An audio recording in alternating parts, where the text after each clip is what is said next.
Remember the last time when you bought a game that you've never previously even heard of, on only a feeling that it might be good? And remember when it turned out to be one of the greatest games you've actually ever played? A few good examples from my personal experience were Titanfall, Dark Souls, Subnautica, Signalis and Inscription. And now I can happily say that I have expanded my list of those great games I had previously never even heard of. This game is a mix of Dark Souls 3, Bloodborne and Code Vein. And the outcome is a great Souls-like experience you definitely should play. Welcome everyone to the amazing, challenging, incredible and astounding game that is AI Limit.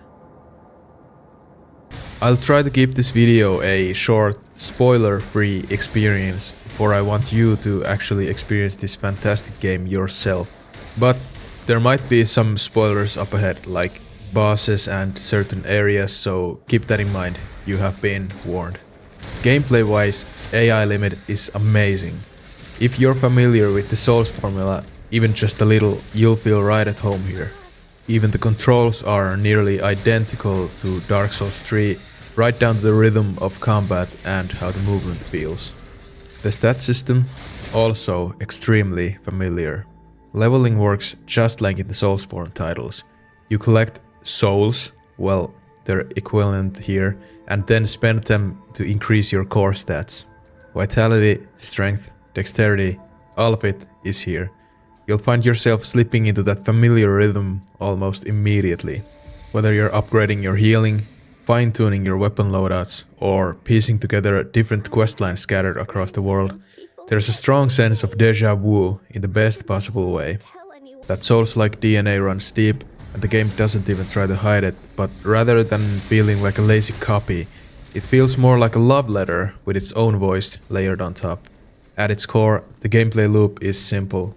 Explore, fight, beat bosses, and move forward into new, mysterious areas, gathering fragments of lore and world building from cryptic items and environmental clues. AI Limit doesn't reinvent the formula, but that's not a bad thing.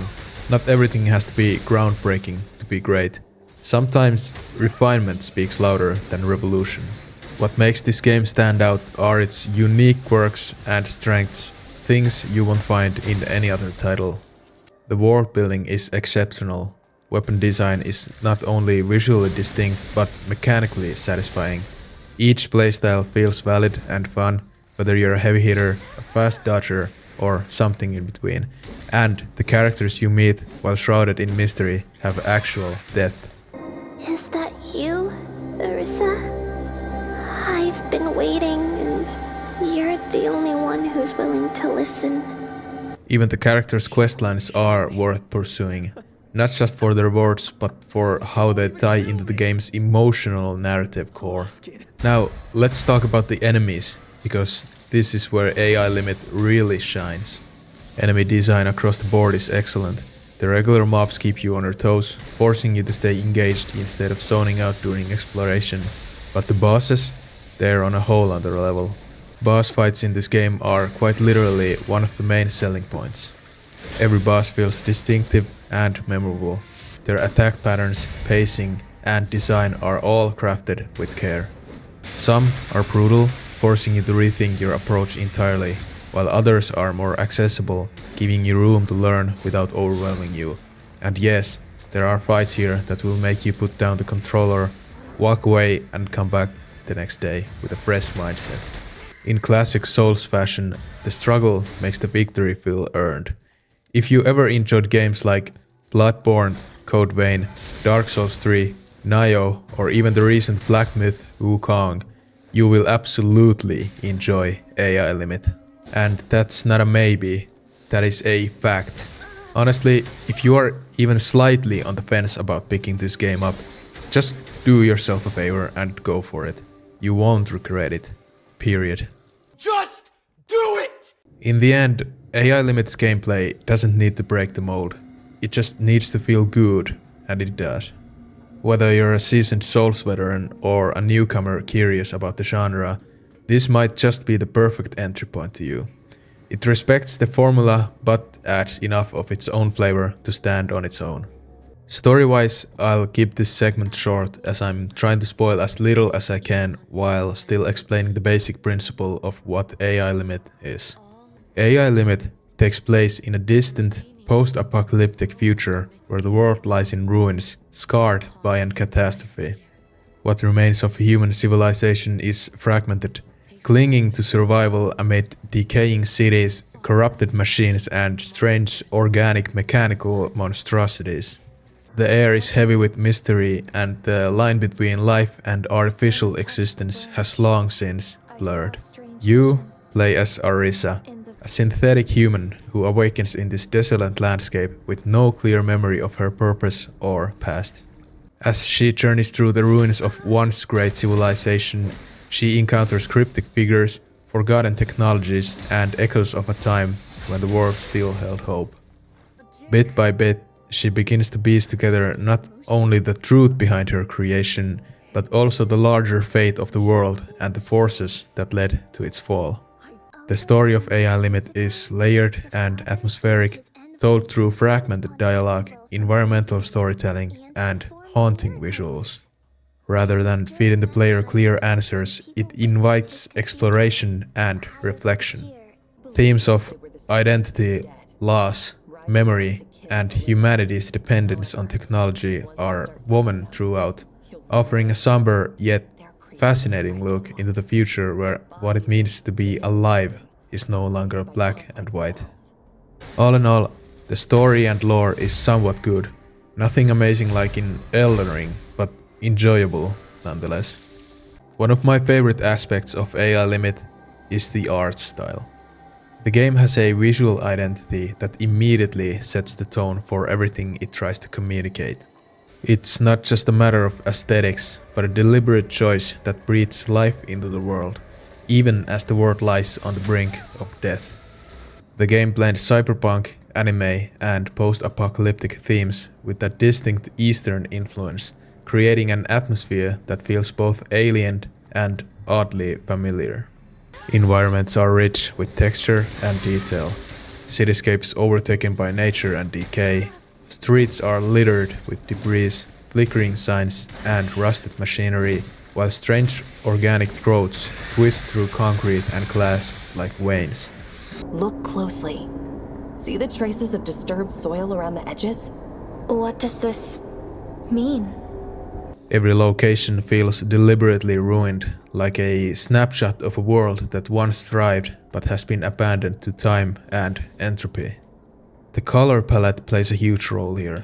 The world is dominated by cold hues, icy blues, desaturated grays, ghostly whites, but then suddenly you'll walk into a room pulsing with crimson light or drenched in toxic green, and it instantly puts you on edge.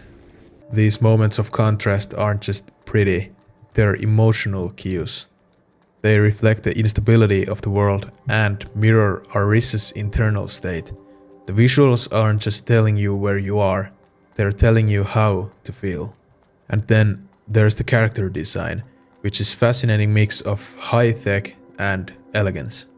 Arisa herself is visually captivating, blending advanced technologies with a sense of vulnerability. Her outfit looks like something between armors and dresses, form-fitting and clearly designed for combat, but with delicate lines and luminous elements that suggest something more. The enemies too reflect this duality. The biomechanical creatures that roam the world are grotesque and mesmerizing, part flesh, part metal, like failed experiments or corrupted gods.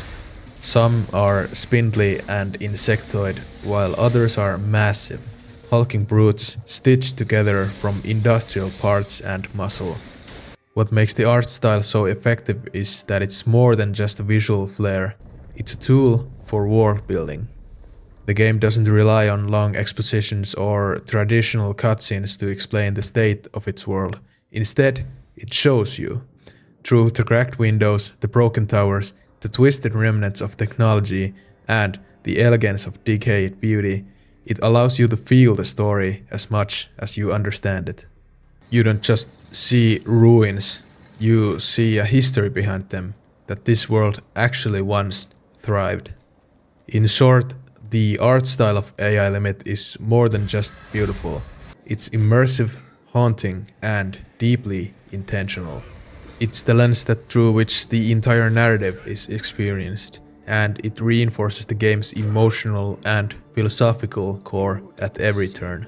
So, to wrap it all up, AI Limit might not reinvent the wheel, but it absolutely perfects its spin on it. You've got tight, satisfying Souls-like gameplay, incredible boss design, and a visually stunning world that's begging to be explored.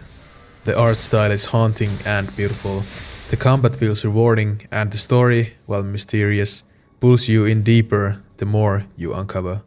It's a game made by people who clearly love the genre, but also want to say something of their own. Whether you're here for the challenge, the atmosphere, or the lore, or just to vibe in on a broken world full of beauty and danger, AI Limit delivers. So, if you're still on the fence, let me just say this. Play it. Experience it. You will not regret it. As always, thank you for watching. Consider leaving a like and a follow, and I'll see you in the next one.